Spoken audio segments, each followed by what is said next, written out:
Hello বন্ধুরা, তোমরা সবাই কেমন আছো? আশা করি তোমরা সবাই ভালো আছো। দেখুন বন্ধুরা, এখানে নিয়েছি আমি কুলেখাড়া পাতা, একদম বেছে পরিষ্কার করে নিয়েছি। তো বন্ধুরা, এই পাতা আমি রান্না করব। এই পাতা কিন্তু বেটে, খালি পেটে যদি সকালবেলা হাফ কাপ করে খাওয়া যায় রস, তাহলে কিন্তু রক্ত হতে বেশি সাহায্য করে। সবাই যেহেতু বেটে রস খেতে পারে না, কাঁচা পাতা গন্ধ করে, তাই আমিও খেতে পারি না, তাই আমিও রান্না করেই খাবো। আমারও ব্লাড কম আছে, এই জন্যেই আমি আজকে রান্না করব। খুব সহজেই বন্ধুরা, যারা পারে না রান্না তারাও করতে পারবে। তো বন্ধুরা, প্রথমে আমি শাকগুলো ধুয়ে নিব। কুলেখাড়া শাকগুলো ধুয়ে নিয়ে তারপর আমি কেটে নিব। তো আপনারা দেখতে থাকুন বন্ধুরা। দেখুন বন্ধুরা, এখানে আমি শাক ভালো করে ধুয়ে কেটে নিয়েছি। একদম ঝিরি করে কাটার কোনো দরকার নেই, এইভাবে বড় বড় করে কেটে নিয়েছি। তো এখন আমি রান্না করে নিব। দেখুন, কড়াইয়ে আমি অল্প একটু তেল দিয়েছি, আপনারা তেল নাও দিতে পারেন।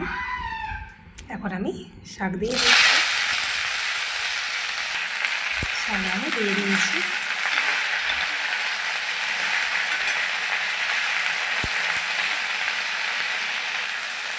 দেখুন কতটুকু হয়ে গেল। এখন আমি দিয়ে দিচ্ছি জল। দেখুন বন্ধুরা, আমি জল দিয়ে দিয়েছি। আর জল একটু বেশি করে দিতে হবে, পাতা যেন ভালো করে সিদ্ধ হয়ে যায়, কুলেখাড়া পাতা।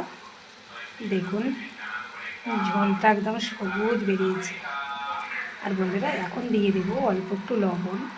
লবণ ছাড়া তো খাওয়া যাবে না, তাই একটু সামান্য করে একটু লবণ দিয়ে দিচ্ছি।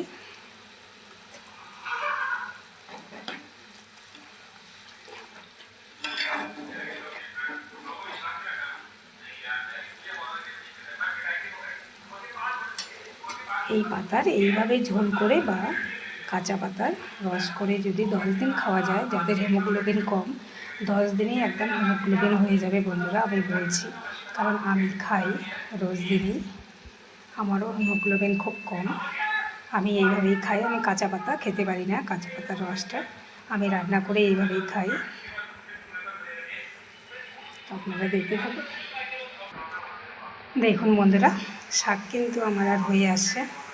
বেশি শুকিয়ে ফেলবো না, কারণ ঝোল একটু বেশি রাখবো, 1 কাপ মতো যেন ঝোল হয়। আর শাকগুলো দেখুন কত সুন্দর সিদ্ধ হয়ে গেছে। আপনারা কিন্তু ভাতের সঙ্গে শাকগুলো মেখে খেতে পারেন, কিন্তু একটু তেতো লাগে। আমি ট্রাই করেছি খেয়ে, কারণ আমি তো রোজ দিনই খাই।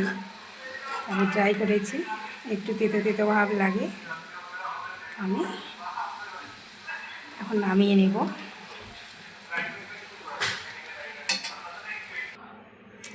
দেখুন বন্ধুরা, শাক সরিয়ে নিয়েছি। দেখুন জলটা কত সুন্দর হয়েছে। দেখুন, এটা খেলেই কিন্তু খুব উপকার বন্ধুরা, ব্লাড হতে সাহায্য করে।